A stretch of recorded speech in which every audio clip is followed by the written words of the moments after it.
Hello all, நமஸ்காரம்.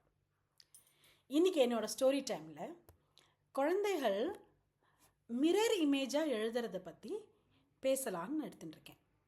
Mirror image அப்படின்னா என்னென்னா, எல் எழுதணும் அப்படின்னா நம்மளாம் எப்படி ஆரம்பிப்போம்?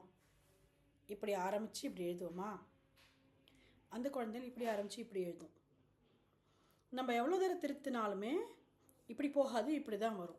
அதாவது இடம் வலம்ங்கிற கிளாரிட்டி இருக்காது.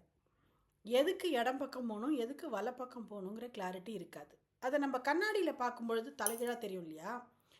அந்த மாதிரி தெரிகிற மாதிரி அந்த குழந்தைகள் எழுதும்.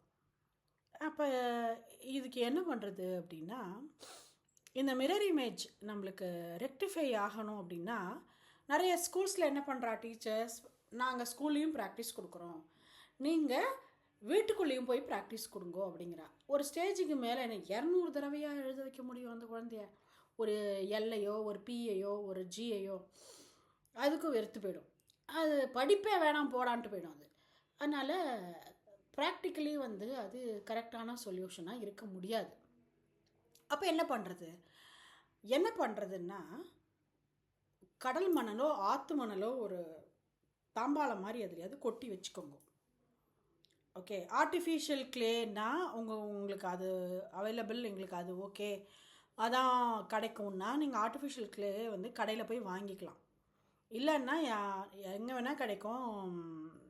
இந்த சாண்டெல்லாம் வேண்டாம், அந்த மாதிரிலாம் ட்ரை பண்ணாதீங்க, குழந்தைகளுக்கு அது கெடுதலாக போயிட போகிறது. ஆற்று மணலோ இல்லை பீச் போனேன்னா கொஞ்சம் கொஞ்சம் எடுத்துன்னு வந்தேன்னா ஒரு சின்ன பை நிறைய அந்த குழந்தைகளுக்கு ஒரு சின்ன தாம்பாளத்தில் பரப்பி, நம்ம சின்ன குழந்தைகளுக்கெல்லாம் அக்ஷராபியாசம் பண்ணும்பொழுது எழுத வைப்பா தெரியுமா நெல்லில், அந்த மாதிரி அந்த லெட்டர்ஸை பெருசாக எழுத வைங்க. எல் அப்படின்னு பெருசாக எழுதணும், பி அப்படின்னு பெருசாக எழுதணும், ஜி அப்படின்னு பெருசாக எழுதணும். அந்த மாதிரி அந்த மண்ணில் அதை எழுத இந்த சென்சரி மோட்டார் வேலை பண்ணி அந்த லெட்டர்ஸோட ஷேப்பை மைண்டில் ரெஜிஸ்டர் பண்ணிடும்.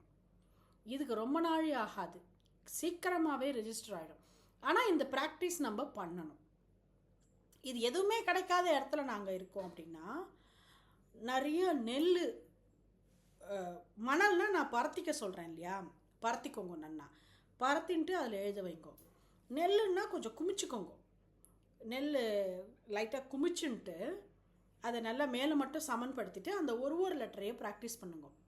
அது அந்த நெல்லுக்குள்ளே குழி விழுற மாதிரி எழுதுமா, அப்படி எழுத பிரெயினில் ஈஸியாக மிரர் இமேஜ் எல்லாம் இல்லாமல் ரெஜிஸ்டர் ஆகிடும். நீங்கள் இதை ட்ரை பண்ணி பார்க்கலாம். இது ஒன் ஆஃப் த மெத்தட்ஸான்னு தெரியல. This is the only method I used for my daughter. அவளுக்கு 2.5 months 3 monthsக்குள்ளேயே இந்த மிரர் இமேஜ் எல்லாம் போய் கிளாரிட்டியாக எழுத ஆரம்பித்தா.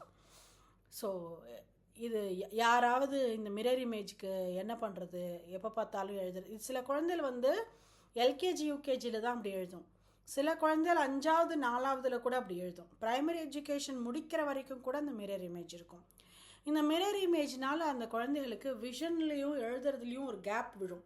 அங்கே என்ன போர்டில் என்ன பார்க்குறதோ அதையே எழுதணும் இல்லையா, அங்கேயும் அந்த குழந்தைகளுக்கு கேப் விடும். இது இந்த ப்ராக்டிஸ் அதுக்கும் ஹெல்ப்ஃபுல்லாக இருக்கும். இந்த ப்ராக்டிஸ்னால் அடிஷ்னல் பெனிஃபிட்ஸ் ஜாஸ்தி. எப்படின்னு கேட்குறேன்னாக்கா, இதை தவிரவும் அந்த குழந்தைகள் சென்சரி மோட்டார் டெவலப்மெண்ட்டில் நல்லா இம்ப்ரூவ் ஆகும், இந்த எழுதுறதுங்கிறத தாண்டியுமே. ஸோ இது ஓவராலாக ஒரு பெனிஃபிஷியரி மெத்தடுங்கிறது ஒரு டீச்சராக என்னுடைய அபிப்பிராயம். யாருக்காவது குழந்தைகளுக்கு அப்படி இருந்ததுன்னா, யாராவது டீச்சர்ஸ் இதை பார்க்குறேன் அப்படின்னா பேரண்ட்ஸ்க்கு சொல்லி நீங்கள் பண்ண வைக்கலாம். சரி, அப்போ இது ஸ்கூலில் பண்ண வைக்க முடியுமா? பண்ண வைக்க முடியும். ஆனால் நீங்கள் என்ன பண்ணுவேன், 20 குழந்தைகளுக்கு 15 குழந்தைகளுக்கு மண் வாங்கி வச்சு அதே குழந்தையில அப்படியே எழுத வைப்பேலா? அது அந்த ப்ராக்டிஸ் ஒரு குழந்தை 1 மாதத்தில் பண்ணுறதுக்கு யூஸ் ஆகிறது, ஒரு குழந்தை 2 நாள் 3 நாளுக்கு யூஸ் ஆகிற மாதிரி இருக்குமா? உங்களுக்கு அந்த மானிட்டரிங் கஷ்டமாக இருக்கும். கொஞ்சம் மண்ணை வாயில் போட்டுக்கும். வீட்டிலனா ஒரு குழந்தை பார்த்துக்கலாம். நீங்கள் ஸ்கூலில் எத்தனை குழந்தைகள் பார்த்துப்பேன், இதே மாதிரி எங்களால் முடியும், பார்த்துக்க முடியும்னா இட்ஸ் பெஸ்ட் ப்ராக்டிஸ். நீங்கள் உங்கள் ஸ்கூல்ஸில் ட்ரை பண்ணி பார்க்கலாம். It helps a lot. நமஸ்காரம்.